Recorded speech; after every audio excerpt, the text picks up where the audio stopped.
जिस तरह पिछले लेसन में मैंने आप लोगों को पॉल रैंड के हवाले से इंफॉर्मेशन दी थी, इस लेसन में भी मैं आप लोगों को एक और बहुत ही ज़बरदस्त ग्राफिक डिज़ाइनर और आर्ट डायरेक्टर के हवाले से इंट्रोडक्शन देने वाला हूँ।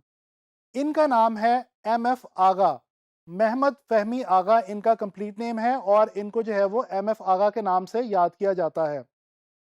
दोस्तों, एम.एफ. आगा जो हैं ये रशिया में पैदा हुए और इनके पेरेंट्स का ताल्लुक जो है वो टर्की से था। इनको मकबूलियत हासिल हुई ग्राफिक डिज़ाइन इंडस्ट्री के अंदर अमेरिका में, जब इन्होंने पब्लिशिंग इंडस्ट्री के अंदर वहाँ पे बहुत बड़ा रेवोल्यूशन जो है वो पैदा किया। अमेरिका के अंदर इनको एम.एफ. आगा को मॉडर्न जो अमेरिकन पब्लिशिंग है उसके पायनियर के तौर पे आज भी याद किया जाता है और जाना जाता है। अच्छा, इन्होंने जो इनका एक बहुत बड़ा कंट्रीब्यूशन है ग्राफिक डिज़ाइन की इंडस्ट्री के अंदर वो जो है वो है पब्लिशिंग इंडस्ट्री के हवाले से, यानी कि मैगज़ीन, न्यूज़पेपर और इस तरह की जो दूसरी पब्लिशिंग मटेरियल्स हैं उनके हवाले से ग्राफिक डिज़ाइनर का जो रोल है उसमें इन्होंने बहुत इम्पोर्टेंट जो है वो कामयाबियाँ हासिल की और इनको आर्ट डायरेक्टर का लक़ब जो है वो दिया गया। अच्छा, ये एक बड़ी यूनिक बात है इनको लेके एम.एफ. आगा के हवाले से कि he was the first person in 20th century in America के जिनको पब्लिशिंग इंडस्ट्री में आर्ट डायरेक्टर का लक़ब दिया गया। इनसे पहले आर्ट एडिटर कहा जाता था, बट इनकी खिदमात और इनका काम जो है उसको इतना पसंद किया गया, इतना सराहा गया कि इनको जो है वो फर्स्ट टाइम आर्ट डायरेक्टर का लक़ब दिया गया और इनको आर्ट डायरेक्टर के तौर पे जाना गया और फिर इनके बाद आने वाले लोगों को भी आर्ट डायरेक्टर के नाम से ही पब्लिशिंग इंडस्ट्री में जाना गया और दूसरी इंडस्ट्रीज़ में भी। अच्छा, ये जो एम.एफ. आगा हैं इनकी अगर अर्ली लाइफ़ के बारे में थोड़ी-सी मैं आपसे बात कर लूँ तो ये जैसा कि मैंने आपको बताया कि रशिया में पैदा हुए थे और इनकी लाइफ़ का कुछ हिस्सा जो है वो यूरोप में भी गुज़रा। इन्होंने अपनी अर्ली एजुकेशन जो है वो इकोनॉमिक्स और ओरिएंटल लैंग्वेजेज़ में ली हुई थी और ये साइंसेज़ में भी बहुत अच्छे थे। लेकिन साइंसेज़ के साथ-साथ इन्हें आर्ट्स में बहुत ज़्यादा इंटरेस्ट था। इसी वजह से इन्होंने ट्रेनिंग हासिल की, पार्ट टाइम ट्रेनिंग हासिल की आर्ट्स की स्टडीज़ के हवाले से और उसी के दौरान इनके अंदर इंटरेस्ट पैदा हो गया ग्राफिक डिज़ाइन को लेके। तो जिसको फिर ये आगे जो है वो लेके चलते रहे और इन्होंने जो है वो उसके अंदर काफ़ी ज़्यादा काम किया।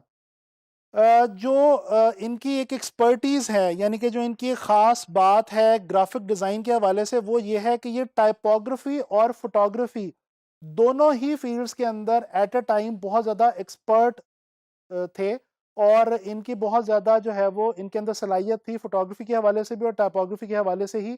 और यही वजह बनी कि आगे चल के ये जब पब्लिशिंग इंडस्ट्री में एंटर हुए एज़ अ ग्राफ़िक डिज़ाइनर, तो इन्होंने फ़ोटोग्राफ़ी और टाइपोग्राफ़ी को बहुत अच्छे तरीके से कंबाइन किया मैगज़ीन्स के टाइटल्स के अंदर और मैगज़ीन्स के पेज डिज़ाइन्स के अंदर, और इसी वजह से इनकी जो है वो मकबूलियत जो है वो बढ़ती चली गई।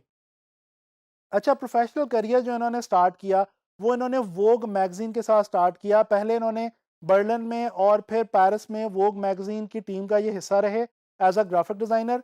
उसके बाद इनका काम इतना अच्छा था कि इनको वोग अमेरिका का जो एडिशन था, अमेरिकन एडिशन था वोग मैगज़ीन का, उसके लिए इनको as an art director hire कर लिया गया और फिर मज़ीद इनके काम को देखते हुए और सराहते हुए वोग मैगज़ीन के ही जो दूसरे 2 सिस्टर कंसर्न मैगज़ीन्स थे, यानी कि जो उसी पब्लिशिंग हाउस की ही पब्लिकेशंस थे, हाउस ऑफ गार्डन और वैनिटी फेयर, इन दोनों के लिए भी इन्हीं को एज़ एन आर्ट डायरेक्टर काम करने की ज़िम्मेदारी जो है वो सौंपी गई।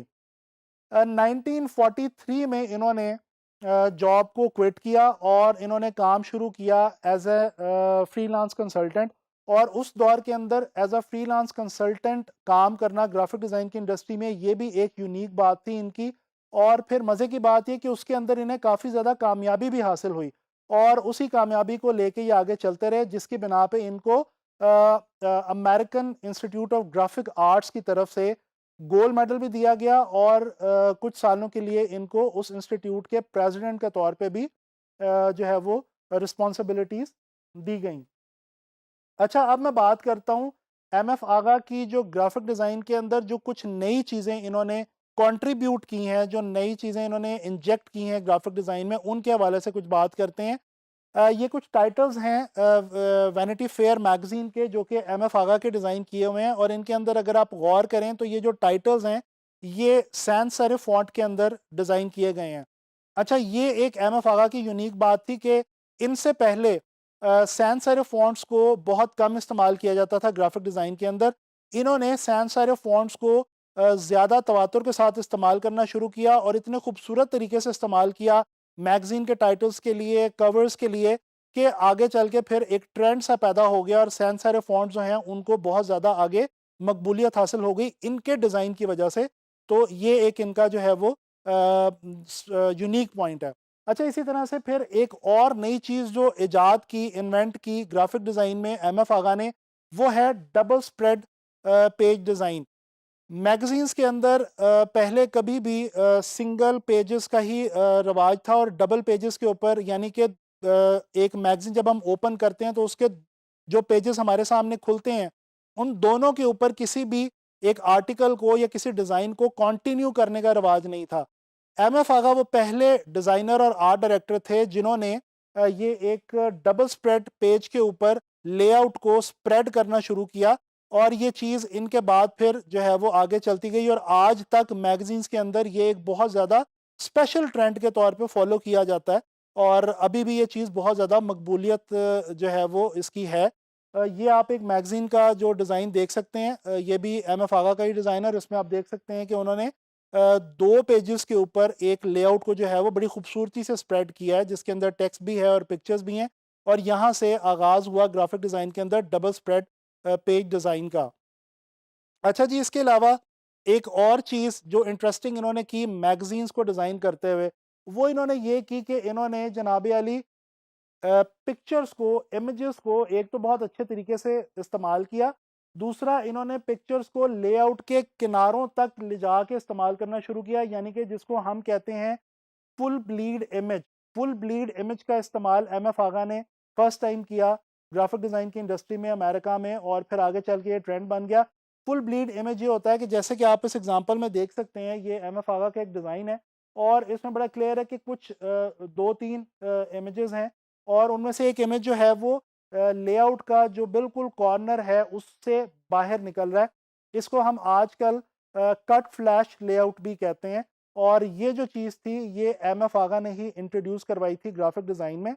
इसके अलावा उस दौर के अंदर full page full colour photographs का इस्तेमाल भी जो है वो एम.एफ. आगा ने किया, जैसा कि इस एक डिज़ाइन के अंदर देखा जा सकता है जो कि वोग मैगज़ीन का एक कवर डिज़ाइन है और ये भी एम.एफ. आगा का डिज़ाइन है। इसमें भी आप देख सकते हैं कि फुल कलर इमेज जो है, फुल कलर फ़ोटोग्राफ जो है ये इन्होंने यूज़ की है।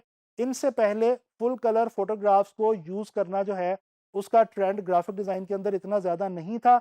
इन्होंने ये चीज़ एक इंट्रोड्यूस की और फिर इसके बाद ये चीज़ बहुत ज़्यादा फ़ेमस हो गई। तो फ़ोटोग्राफ़ी का क्योंकि इनको बहुत ज़्यादा शौक था, मैंने आपको पहले ही बताया, और ये एक्सपर्ट भी थे फ़ोटोग्राफ़ी के, तो ना सिर्फ़ इन्होंने फुल कलर फ़ोटोग्राफ्स को यूज़ किया मैगज़ीन्स के अंदर, बल्कि इन्होंने मैगज़ीन्स के अंदर फ़ोटोग्राफ़र्स के काम को भी जो है वो बहुत अच्छे तरीके से इस्तेमाल किया और एक लिंकेज डेवलप किया मैगज़ीन के अंदर और मैगज़ीन और फ़ोटोग्राफ़र्स के हवाले से। उस दौर में इन्होंने अमेरिका में ये एक बहुत इम्पोर्टेंट रोल प्ले किया और फ़ोटोग्राफ़र्स को अटैच किया मैगज़ीन्स के साथ।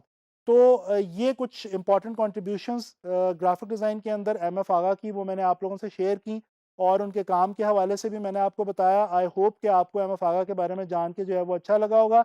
इसी तरह के मज़ीद जो हमारे आर्ट डायरेक्टर्स और ग्राफ़िक डिज़ाइनर्स हैं हिस्ट्री के अंदर, उनके बारे में जो है वो जानना हमारे लिए बहुत ज़रूरी है। इससे हमें अपने डिज़ाइंस को इम्प्रूव करने के लिए इंस्पिरेशन मिलती है, सजेशन मिलती है और हमें पता चलता है कि क्या चीज़ कहाँ पे किस तरह से शुरू हुई।